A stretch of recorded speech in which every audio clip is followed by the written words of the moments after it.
Well, if the viral and seemingly random phrase 6'7" is sending you over the edge as a parent, well, just imagine what it's like to be a teacher right now, and bonus points if you teach a 6'7" split class. In that same year, they said it was a no-no. Baloo taught me better from the Jungle Book. But instead of plugging their ears, our next guests embraced the trend and have incorporated it into their lessons. They call themselves hip-hop educators, and this isn't their first foray into blending learning with rhyme.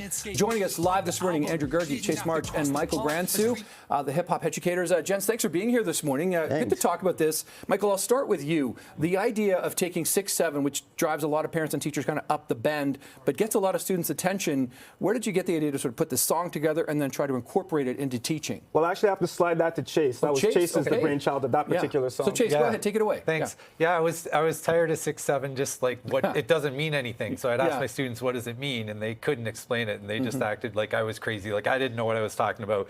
So then at the end of the day one day, I was like, you know what, I'm going to make it mean something. What if we did a song about 1967 instead? So I went to the thrift store, I found a record from 1967, sampled it to make the beat, and got these two guys on the song, and we talked about 1967, dropped a bunch of historical references and some Canadian ones, and made the video, and it's catching on. All right, and it's a big year. 1967 is a significant year as well. So Andrew, what's your involvement here? How did you get online? I pretty much was along for the ride here. He came up with the idea, pitched it to the rest of the group. We thought it was kind of neat to jump on this kind of topic.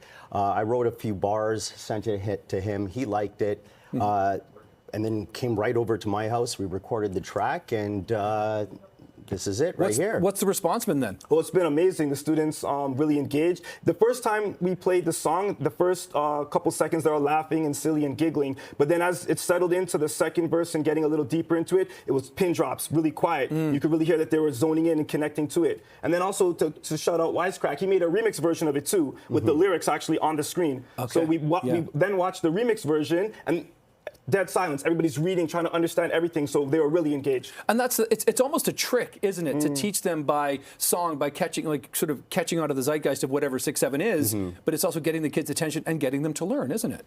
Yeah, in a way. It's just, I don't necessarily look at it as a trick, just a way to engage the students, just to teach a lesson about rhyming couplets, things like that. You know, get them involved in the poetry in an interesting way, right? Yeah, absolutely. Were you we got to find a hook, something that connects with them. And I want to shout out Sham.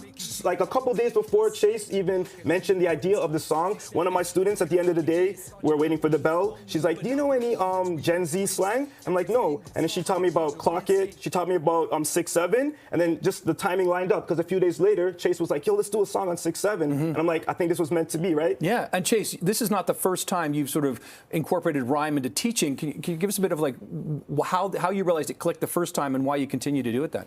Well, when you're hip hop, it's just kind of in you to do, right? Yeah. So I was an instrumental music teacher, and every year I do a different genre of music. And I did blues one year, and I was like, let's do hip hop. So I started using it in the classroom. I had like kind of a hip hop choir. I taught them a song, but instead of singing, we were rapping. And then we started doing some of our own writing.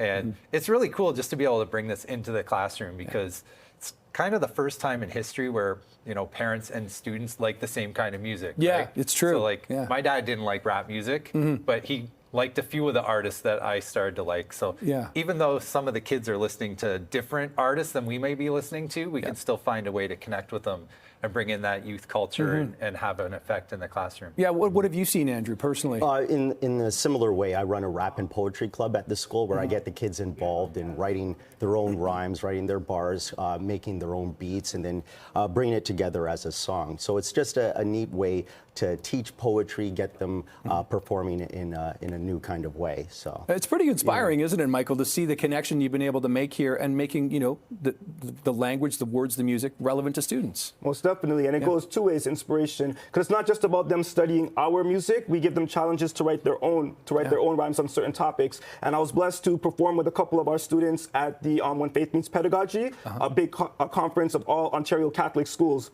And just before we were about to go on, I was kind of tired.